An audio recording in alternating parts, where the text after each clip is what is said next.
Hello बच्चों, आपका स्वागत है हमारे आज के इस नई वीडियो में। इस वीडियो में हम सुगम गणित के एक्सरसाइज 2 के ए को हल करेंगे। हमारा पहला प्रश्न है, किसी पूर्ण संख्या में इकाई पूर्ण संख्या का योग करने से निम्नलिखित में से क्या मिलता है। इसका उत्तर हो जाएगा अगली पूर्ण संख्या। यदि ए और बी दो पूर्ण संख्याएं हो तो यह किस नियम के आधार पर निम्नलिखित कथन सत्य है। A plus B is equal to B plus A. जैसे कि हम जानते हैं कि यह क्रम विनिमय नियम पे है। हमारा तीसरा प्रश्न है, निम्नलिखित में खाली स्थान को भरिए तथा उस नियम का नाम लिखिए जिसके आधार पर यह स्थान पूर्ण किया गया है। जैसे कि हम इसमें देख रहे हैं कि ये ए प्लस बी बराबर बी प्लस ए पे है, तो ये हो जाएगा क्रम विनिमय नियम पे, और यहाँ पे ये 9 हो जाएगा। तीसरा प्रश्न है, चौथा प्रश्न है, 12 प्लस 16 प्लस 13 बराबर ये, यह कथन किस नियम के अनुसार है। तो ये जो कथन है सो योग का क्रम विनिमय नियम पे आधारित है। पांचवा प्रश्न है, यदि ए बी और सी पूर्ण संख्याएं हो तो किस नियम के आधार पर ए प्लस बी प्लस सी बराबर बी ए प्लस बी प्लस सी होता है।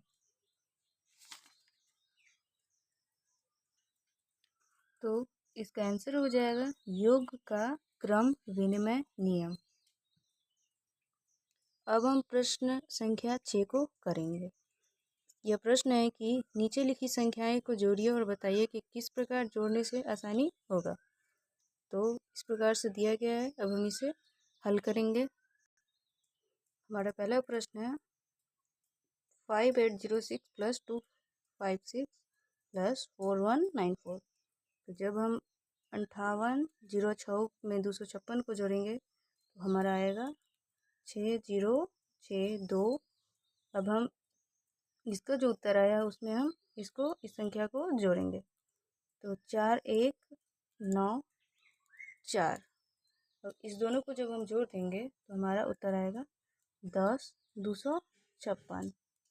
और इस तरीके से हम दूसरे प्रश्न को भी हल करेंगे, तो जिसमें 6789 इसको हम इसी तरीके से लिख लेंगे और इसको जोड़ने पे जो इसका उत्तर आएगा उसमें हम इस संख्या को जोड़ देंगे। तो देखिए इसमें हम इतने को जोड़ेंगे तो कितना आएगा 3,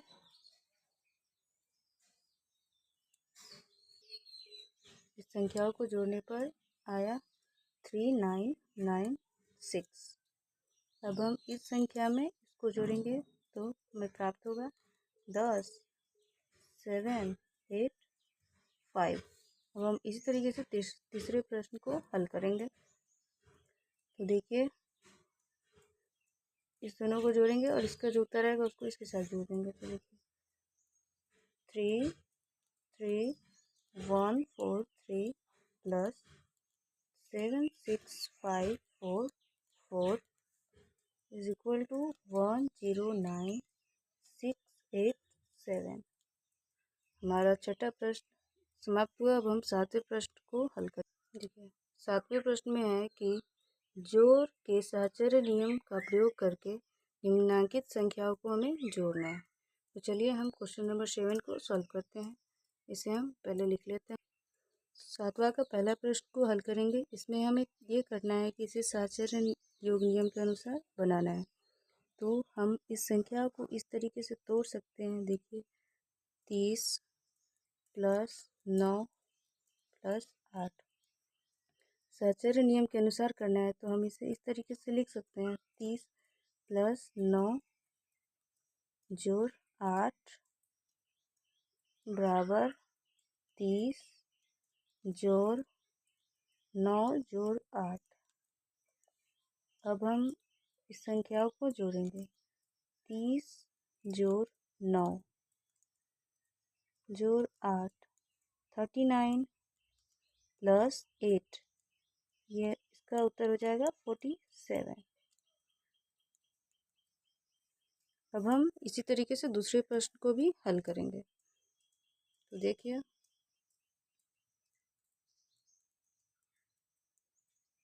77 को हम इस तरीके से लिख सकते हैं 70 जोड़ 7 जोड़ 5, और ये 5 को 5 लिख दिया। अब इसे हम सचर नियम के अनुसार लिखेंगे। तो 70 जोड़ 7 इसको घेर देंगे। ए प्लस बी की जगह पे ये है और सी की जगह पे 5 है, तो इसके बराबर में अब हम इसमें ए को अलग करेंगे। 7 + 5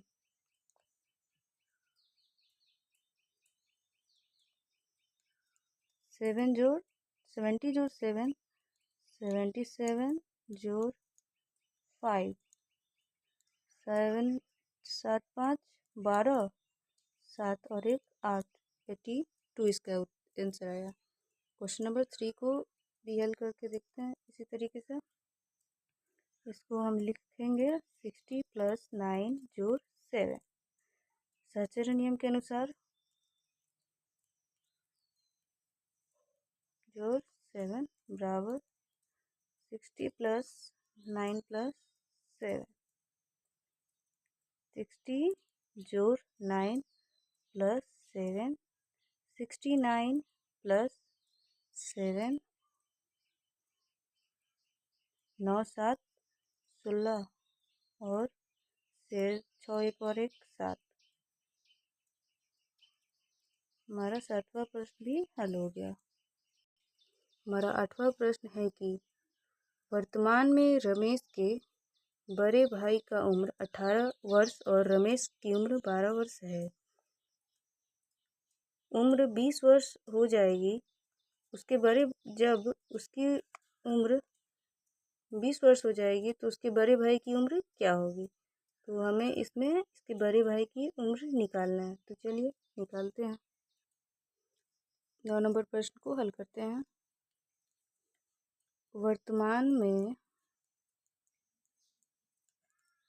रमेश के बड़े भाई की उम्र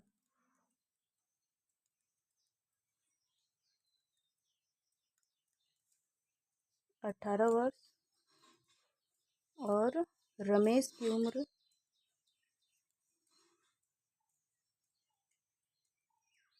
12 वर्ष।